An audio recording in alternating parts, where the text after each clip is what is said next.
അടുത്ത 5 വർഷത്തിനുള്ളിൽ തിരുവനന്തപുരത്തെ മുഴുവൻ യുവാക്കളും നൈപുണ്യം ലഭിച്ചവരായി മാറുമെന്ന് കേന്ദ്ര നൈപുണ്യ വികസന സംരംഭകത്വ സഹമന്ത്രിയും തിരുവനന്തപുരത്തെ BJPയുടെ സ്ഥാനാർത്ഥിയുമായിട്ടുള്ള രാജീവ് ചന്ദ്രശേഖർ പറയുകയാണ്. ഇത് കേന്ദ്ര ഗവൺമെൻറ് നൽകുന്ന ഉറപ്പാണ് എന്നാണ് അദ്ദേഹം പറഞ്ഞു വെക്കുന്നത്. കേന്ദ്ര നൈപുണ്യ വികസന സംരംഭകത്വ മന്ത്രാലയം തിരുവനന്തപുരത്ത് കഴിഞ്ഞ ദിവസം നടത്തിയ മാർവാൻസ് കോളേജിൽ നടത്തിയ ഗിരിദീപം കൺവെൻഷൻ സെൻ്ററിൽ നടത്തിയ ഒരു പരിപാടിയുമായി ബന്ധപ്പെട്ടിട്ട് അവർ സംഘടിപ്പിച്ച കേരളത്തിലെ യുവാക്കളെ ഭാവിയിലേക്ക് സജ്ജമാക്കുന്ന തരത്തിലുള്ള നൈപുണ്യം എന്ന ഒരു പരിപാടിയാണ് അവർ നടത്തിയിരുന്നത്. ആ പരിപാടിയിൽ പങ്കെടുക്കുമ്പോഴാണ് രാജീവ് ചന്ദ്രശേഖർ പറഞ്ഞത് അടുത്ത 5 വർഷം കൊണ്ട് ഇവിടുത്തെ യുവാക്കളെ നൈപുണ്യ വിദഗ്ധരായിട്ട് മാറ്റുമെന്നുള്ളത്. സൈബർ സുരക്ഷ, സെമി കണ്ടക്ടർ മേഖലകളിലൊക്കെ ടാലൻറ്റ് ഹബ്ബായി തിരുവനന്തപുരം മാറുമെന്നാണ് രാജീവിൻ്റെ പ്രതീക്ഷ. അദ്ദേഹം മന്ത്രി എന്നതിനൊപ്പം തന്നെ അറിവിനോടൊപ്പം നൈപുണ്യ വൈദഗ്ധ്യവും നേടുന്നതിന് അത് ഭാവിയിലേക്കുള്ള വളരെ വലിയ സാധ്യതകൾ, അനന്ത സാധ്യതകൾക്ക് വഴി തുറക്കുമെന്നും അദ്ദേഹം പറയുന്നു. നിലവിലെ കാലഘട്ടത്തിൽ പരിചയ സമ്പത്തിനൊപ്പം തന്നെ നൈപുണ്യവുമാണ് ഒരു വ്യക്തിയുടെ വിജയമന്ത്രമായി മാറുന്നത് എന്നും പല മുൻനിര കമ്പനികളും ഡിജിറ്റൽ നൈപുണ്യമാണ്, ഡിജിറ്റൽ ശേഷിയാണ് ഉദ്യോഗാർത്ഥികളിൽ നിന്ന് പ്രതീക്ഷിക്കുന്നതെന്നുമൊക്കെയാണ് കേന്ദ്ര സഹമന്ത്രി കൂടിയായിട്ടുള്ള രാജീവ് ചന്ദ്രശേഖർ പറയുന്നത്.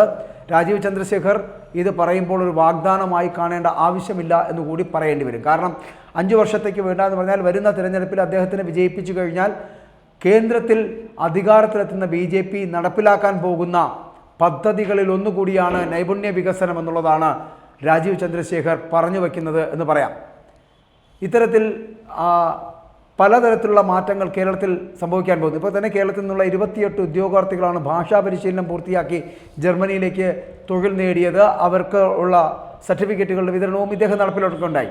ഇഗ്നോയുമായി സഹകരിച്ചുകൊണ്ടാണ് തിരുവനന്തപുരത്തെ നാഷണൽ സ്കിൽ ട്രെയിനിങ് സ്കൂൾ അല്ലെങ്കിൽ ട്രെയിനിങ് ഇൻസ്റ്റിറ്റ്യൂട്ട് നടത്തുന്ന ലാംഗ്വേജ് പ്രൊഫിഷ്യൻസി എന്ന് പറയപ്പെടുന്ന പ്രോഗ്രാമിൻ്റെ ഭാഗമായിട്ട് അത് പല തരത്തിലുള്ള ഭാഷകളുണ്ട് കേട്ടോ.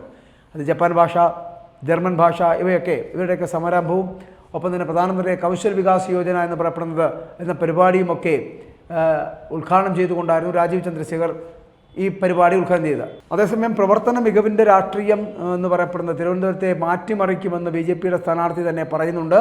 2014 പ്രധാനമന്ത്രി നരേന്ദ്രമോദിക്ക് ലഭിച്ച അമ്പെ തകർന്ന ഒരു സമ്പദ് വ്യവസ്ഥ, ആ സമ്പദ് വ്യവസ്ഥയെ സുസ്ഥിരവും കരുത്തുറ്റതുമാക്കി മാറ്റി വലിയ സമ്പദ് വ്യവസ്ഥയാക്കി മാറ്റിമറിക്കുവാൻ കഴിഞ്ഞു പ്രധാനമന്ത്രിക്ക് എന്നാണ് രാജീവ് പറയുന്നത്. പ്രധാനമന്ത്രി മോദിജിയുടെ നേതൃത്വത്തിന് കീഴിലുണ്ടായ പുരോഗതി എന്ന് പറയപ്പെടുന്നത് അതനുഭവിക്കുവാൻ ഈ CPIMൻ്റെ സാന്നിധ്യം മൂലം കേരളത്തിന് കഴിയുന്നില്ല അല്ലെങ്കിൽ കഴിഞ്ഞിട്ടില്ല എന്നുകൂടി രാജീവ് പറഞ്ഞു വെക്കുകയാണ്. അത്തരത്തിലുള്ള വലിയ ആരോപണങ്ങളൊക്കെ ഉന്നയിക്കുന്നുണ്ട്.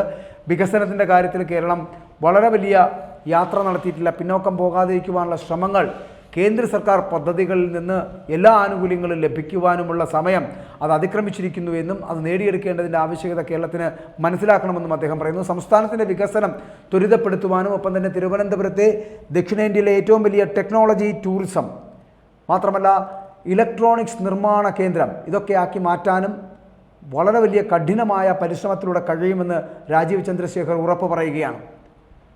രാജീവ് ചന്ദ്രശേഖർ സ്ഥാനാർത്ഥിയായതുകൊണ്ട് മാത്രമല്ല കേട്ടോ, സൈബർ സെക്യൂരിറ്റി, നിർമ്മിത ബുദ്ധി, സെമി കണ്ടക്ടർ, ഇലക്ട്രോണിക് ഡിസൈൻ തുടങ്ങിയ പല വിഭാഗങ്ങളുണ്ട്, പല മേഖലകളുണ്ട്. ഈ മേഖലകളിലൊക്കെ യുവാക്കളായിട്ടുള്ള മലയാളികൾ അവരുടെ കഴിവ് വളരെ വലുതാണ്. ആ കഴിവുകൾ പ്രകടിപ്പിക്കുന്നുണ്ട്. അതിനാൽ തന്നെ ഈ രംഗത്തെ പ്രമുഖ കമ്പനികൾ എന്ന് പറയപ്പെടുന്നത് തിരുവനന്തപുരത്ത് എത്തുകയും അവർ എത്തി തൊഴിലുറപ്പ് വരുത്തുകയും ചെയ്യുമെന്ന് പറയപ്പെടുന്നത്. വരും വർഷങ്ങളിൽ കേരളത്തിലെ 4 ലക്ഷത്തോളം വരുന്ന യുവജനങ്ങൾക്ക് PMKVY 4.0 പദ്ധതിക്ക് കീഴിൽ വിവിധ തൊഴിലുകളിൽ നിന്ന് പരിശീലനം നേടാനും കഴിയുമെന്നാണ് പറയുന്നത്. ഭാവിയിലെ വ്യവസായങ്ങൾക്ക് വേണ്ടിയിട്ടുള്ള വൈദഗ്ധ്യം അത് നേടിയെടുത്തവരുടെ അല്ലെങ്കിൽ നേടിയവരുടെ അവസരങ്ങൾ അത് കൂടുതൽ വിപുലമാകുമെന്നും അതിനോടൊപ്പം തന്നെ വലിയ വികസന സാധ്യതകൾ ഉണ്ടാകുമെന്നും പറയുന്നുണ്ട്. അതേസമയം ഈ സ്ഥാനാർത്ഥിയുടെ പ്രഖ്യാപനവുമായി ബന്ധപ്പെട്ടിട്ട് BJPയിൽ വലിയ പൊട്ടിത്തെറിയും അതിർത്തിയുമൊക്കെ ഉണ്ടാകുന്നുണ്ട്. രാജീവ് ചന്ദ്രശേഖരൻ്റെ സ്ഥാനാർത്ഥിത്വത്തെ അംഗീകരിക്കുന്നില്ല. അതിനെതിരെ B മുരളീധരൻ വിഭാഗം രംഗത്തെത്തിയിരിക്കുന്നു.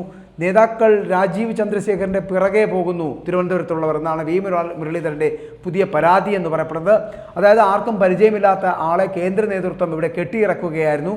ആ തിരുവനന്തപുരത്തെ സ്ഥാനാർത്ഥിയാക്കി എന്നുള്ള ഒരു പരാതി സംസ്ഥാന നേതൃത്വത്തിന് തന്നെ നേരത്തെ തന്നെ ഉണ്ടായിരുന്നു എന്നുള്ളതാണ്. ഇതുകൂടാതെയാണ് B മുരളീധരൻ വിഭാഗവും ഇപ്പോൾ രാജീവ് ചന്ദ്രശേഖരനെ സ്ഥാനാർത്ഥിയാക്കിയതുമായി ബന്ധപ്പെട്ടിട്ട് കടുത്ത അതൃപ്തി രേഖപ്പെടുത്തിയിരിക്കുന്നത്, അത് കടുത്ത അതൃപ്തി പ്രകടിപ്പിച്ചുകൊണ്ട് രംഗത്ത് വന്നിരിക്കുന്നത്. ജില്ലയിലെ പ്രധാന നേതാക്കളെല്ലാം ഈ രാജീവ് ചന്ദ്രശേഖർ എന്ന് പറയപ്പെടുന്ന സ്ഥാനാർത്ഥിക്ക് പുറകെ പോകുന്നു എന്നുള്ള ഒരു പരാതി മുരളീധരൻ വിഭാഗത്തിൻ്റെ പരാതിയായി മുന്നിൽ നിൽക്കുന്നു. ജില്ലാ പ്രസിഡന്റായിട്ടുള്ള വി രാജേഷ് അടക്കം ഉൾപ്പെടെയുള്ളവർ വി മുരളീധരനായി പ്രചാരണത്തിന് പോലും ഇറങ്ങാതെ അവർ ഈ ചന്ദ്രശേഖരനോടൊപ്പം പോകുന്നു എന്നുള്ളൊരു ആക്ഷേപമുണ്ട്. ആ തിരഞ്ഞെടുപ്പ് പ്രഖ്യാപിക്കുന്നതിനും ഒപ്പം തന്നെ മാസങ്ങൾക്ക് മുൻപേ തന്നെ ഈ തുടങ്ങിയതാണ് ആറ്റിങ്ങൽ നിയോജക മണ്ഡലത്തിനെ പിടിച്ചെടുക്കുന്നതിന് വേണ്ടി ലക്ഷ്യമിട്ടുകൊണ്ടുള്ള മുരളീധരൻ്റെ പ്രവർത്തനങ്ങൾ. ഈ പ്രവർത്തനങ്ങളിലൊന്നും തിരുവനന്തപുരം ജില്ലയിലെ നേതാക്കളെ പങ്കെടുപ്പിച്ചിരുന്നില്ല എന്നുള്ളതാണ് വസ്തുത. ഇതിലുള്ള അമർഷം മുരളീധരനെതിരെ നേതാക്കൾക്കുമുണ്ട് എന്നുള്ളതാണ് യാഥാർത്ഥ്യം. കഴിഞ്ഞ ദിവസമാണ് രാജീവ് ചന്ദ്രശേഖർ മണ്ഡലത്തിൽ പ്രചാരണ പരിപാടികളുമായി രംഗത്തെത്തിയതും പ്രചാരണം ആരംഭിച്ചതും.